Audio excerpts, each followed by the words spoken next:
j'atterris en Suisse dans une multinationale. Cool. Chaque jour, c'est une évolution. Hélas, à chaque fois que je participais à une réunion, je sortais un peu déçu. Je rentre à la maison, je disais à ma femme, c'est dur, tu sais, parce que je mets tout ce que j'ai. Je mets toute ma motivation, je mets toutes mes énergies. Et finalement, il semblerait qu'ils ne sont pas contents. Mince. Jusqu'à un moment, il m'arrive, c'est ça dont je souhaitais te parler, vraiment l'anecdote, c'est qu'on fait une réunion avec un fournisseur où là je pète un plomb parce que finalement c'était n'importe quoi ce qu'on nous racontait. J'avais raison, mais bon, je pète un plomb, etc. Et en sortant, mon chef, qui à l'époque c'était un Portugais avec qui je garde une relation extraordinaire, une très belle personne, il me rappelle, il me dit, Luis, viens, on va prendre un café. Et à ce moment-là, on s'assoit et il me dit, en rigolant, Luis, je vais t'apprendre un truc que tu ne vas jamais oublier. Seulement, il aurait fallu que je te le dise avant. Et il me dit, this is business. Et là, je reste scotché, je dis, non, pardon. Et il répète, this is business. Et j'ai tout compris. Moi, il a fallu que je me heurte à ces situations-là, que j'encaisse des déceptions.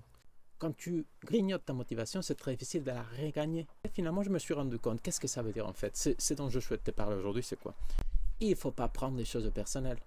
Quand tu es au travail, tu es au travail. Quand ton chef te donne un feedback d'amélioration, il te le donne dans le cadre de ton travail. Il ne s'adresse pas à toi, personne individuelle, en disant non, toi. Si, évidemment, il s'adresse à toi, mais il faut que tu puisses, ça serait l'idéal, changer de filtre en disant il s'adresse à moi en tant que professionnel, pas à moi en tant que personne. De la même façon, quand tu es dans une réunion, etc., les choses ne se passent pas comme tu veux. C'est pas toi, machine machin, qu'on snob. C'est ta proposition qui ne convient pas aux autres, tu vois. Mais c'est pas toi personnellement qui ne fait plaisir aux autres, entre guillemets. Donc, ça ne prend pas du jour au lendemain. Moi, comme je te disais, voulu qu'on m'ouvre le jeu sur ça plus vite. Néanmoins, c'est toujours bien. C'est mieux tard que jamais, quoi, entre guillemets. Si tu es dans le monde de la vente, tu sais de quoi je te parle. Les clients qui te signent un contrat qui, après, n'est jamais honoré. Les clients qui te disent rappelez-moi demain et c'est toujours demain.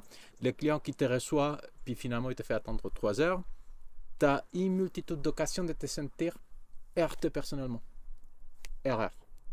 C'est à ta personne professionnelle qui s'adresse. D'accord? Le but de tout cela, c'est quoi? C'est que tu puisses, comme je te disais tout à l'heure, épargner et ne pas grignoter ta motivation. Entre autres. Parce qu'il y a aussi l'estime de soi, etc. Je pense que ça va un peu au-delà, mais ça peut dépendre en effet des personnes. Mais si tu arrives à te dire this is business, à chaque fois que tu reçois un coup, crois-moi, tu deviens plus fort au travail. Et en devenant plus fort au travail, tu deviens plus solide. Et en devenant plus solide, tu deviens de plus en plus crédible. Donc du coup, la boucle commence à se boucler dans ton sens à toi. Cette réflexion, comme je te disais au début, c'est quelque chose qui m'est arrivé personnellement. Comme je t'ai dit d'habitude, si tu souhaites en parler davantage, tu nous appelles. On est à ta disposition. Merci beaucoup.